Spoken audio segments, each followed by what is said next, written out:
Volodymyr Zelenskyy and Emmanuel Macron discussed support for the Ukrainian army and defense cooperation. Zelensky's office outlines two next steps to resolve Russia's war against Ukraine and how he is set to slam Putin with Russian sanctions in just days. The latest news next. President of Ukraine Volodymyr Zelenskyy held a phone conversation with President of France Emmanuel Macron. The leaders continued preparing decisions within the framework of the coalition of the willing. According to the President of Ukraine, everything is becoming more practical. Volodymyr Zelenskyy and Emmanuel Macron discussed support for the Ukrainian army, defense, cooperation, and domestic arms production in Ukraine. Special and detailed attention was given to relations and coordination with the United States of America. The President of Ukraine emphasized the need to maintain a shared vision and readiness to act together. He also expressed gratitude to France for its support. Ukraine has outlined the next steps for resolving the war with Russia. This involves a large prisoner exchange and defining the location for the next meeting with the Russians, head of Ukrainian's presidential office Andriy Yermak reports. Yermak held an online conversation with diplomatic representatives of the leaders of the Northern European and Baltic countries. The head of the office informed his colleagues about recent events, the talks in Istanbul, President Volodymyr Zelensky's meetings in Italy and the Vatican, as well as an important conversation between Zelenskyy and US President Donald Trump and leaders of the European countries. Our position is clear. The first step must be an agreement on a prisoner exchange in the 1,000 for 1,000 format. The second, determining the place for the next meeting with representatives of the Russian Federation. According to the head of Ukrainian's presidential office, special attention was paid to the necessity of strengthening sanctions pressure on Russia.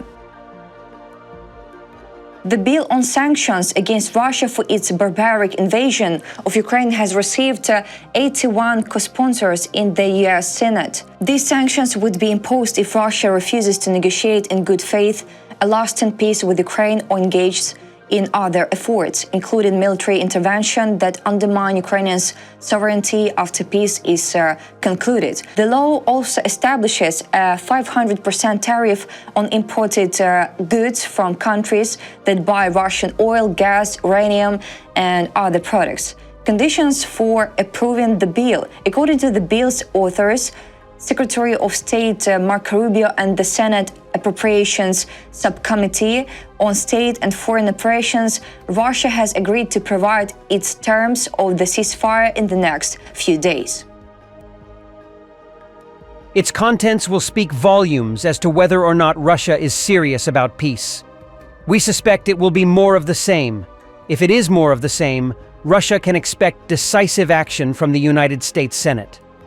The senators note that the bill isolates Russia by placing it on a trade island and imposing stiff tariffs on other countries that support these atrocities. One of the main priorities is to hold China accountable for supporting Putin's war machine by buying cheap Russian oil from the shadow fleet. Without China's economic support, Putin's war machine would come to a standstill, the statement said. While we yearn for peace, it is increasingly clear to us and a supermajority of the Senate that Putin is playing games. The United States Senate stands ready to act if these games continue. Senators Graham and Blumenthal introduced the sanctions bill in late April. Graham said that he had enough support in the House of Representatives to introduce the sanctions bill there as well. The bill is also not likely to be vetoed by Donald Trump, as 67 votes in the Senate are needed to override a veto, and the bill is supported by 81. Russian dictator Vladimir Putin may be planning to capture the city of Sumy and parts of the Sumy region, but implementing such plans will not be easy, reports the Institute for the Study of War. On May 20th, Vladimir Putin visited Russia's Kursk region, where he held a meeting with local officials. According to analysts, this move was likely aimed at laying the groundwork for renewed plans to capture the city of Sumy and legally annex parts of the Sumy region. The report recalls that during the meeting, The head of the Hlushkovsky district, Pavel Zolotaryov, addressed the Kremlin dictator with a request to create a buffer zone on the territory of Ukrainian Sumy region. Putin then asked how deep this buffer zone should be, to which Zolotaryov responded that Russia should seize at least Sumy and that Russia must become bigger. The city of Sumy is located approximately 25 kilometers from the international border. Establishing a buffer zone that includes the city would effectively prevent Ukrainian defense forces from using tube artillery and tactical drones to strike Russian territory. According to Western and Ukrainian sources, during the Ukrainian-Russian negotiations held on May 16th in Istanbul, the Russian delegation threatened to seize the Sumy region in order to create a so-called security zone. About Putin's hidden ambitions, experts at the Institute for the Study of War are convinced that Vladimir Putin harbors territorial ambitions that extend beyond the regions already illegally occupied or annexed by Russia. The Kremlin dictator is likely planning to use potential gains in the Sumy region as leverage in future peace negotiations to pressure Ukraine into ceding part of the territory. The Kremlin likely arranged the interaction at the May 20th meeting in order to frame Putin as an effective and engaged wartime leader by responding to Russian requests to further advance in the Sumy region and suggesting that Russia lay claim to more territory within Ukraine. They also noted that Putin's visit to the Kursk region was his first since Russia declared a military victory in the area on April 26. Despite official Kremlin claims of having fully expelled Ukrainian forces from the region, Ukrainian defense forces continue to hold limited positions in the Kursk region.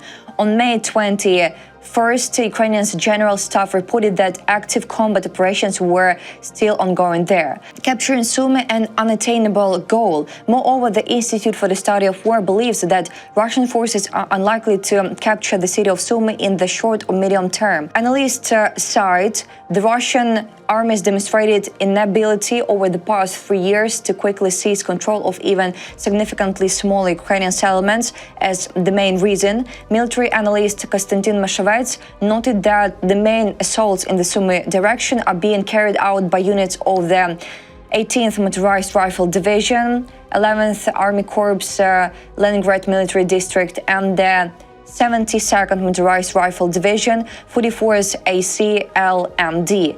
Elements of the 83rd Separate Airborne Brigade are also likely involved, along with 4 to 5 regiments of motorized rifle and infantry troops from Russia's mobilization reserve. The Institute for the Study of War believes that these forces are insufficient to capture a large city like Sumy, which had a pre-war population of 256,000. Russian troops have not demonstrated the capability to occupy major cities since the early month of the full-scale invasion. Analysts also reminded that since July 2022, following the capture of Lysychansk in the Luhansk region, Russian forces have not managed to take control of a single Ukrainian city with a pre-war population of over 100,000. The ISW also noted that Lysychansk was captured through a slow and exhausting offensive, which depleted Russia's offensive potential in eastern Ukraine by the summer of 2022, not as a result of an effective maneuver operation. Russian forces have since struggled to seize much smaller settlements in subsequent campaigns, despite using larger numbers of forces, especially in eastern and northern Ukraine. Ukrainian officials have also previously expressed doubt that Russian forces would be able to conduct an effective offensive operation to seize Sumy. That's all for today. Thanks for watching this video. Like and subscribe.